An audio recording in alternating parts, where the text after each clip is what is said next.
Kwa jina naitwa Magesa Abduli Matola. Mimi ni mjumbe wa kamati ya siasa ya Mabatini.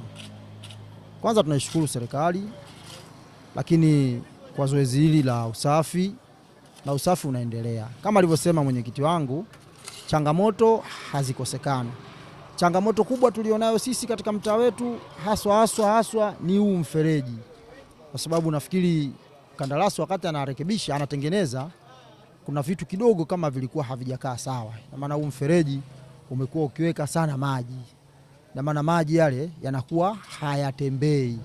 Hii ndio changamoto kubwa ambayo tunayo katika huu mtaa wetu wa Mabatini.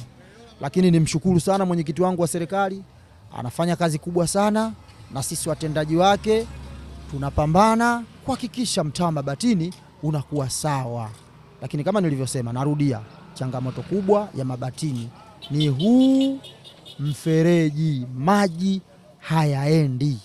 Lakini maji yakienda, kwa mfano kama kipindi hichi mvua kidogo zilikuwa zimepungua, lakini mfereji bado una maji.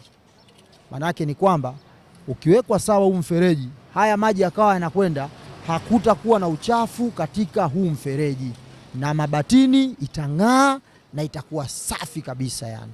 Matola TV, ulipo tupo.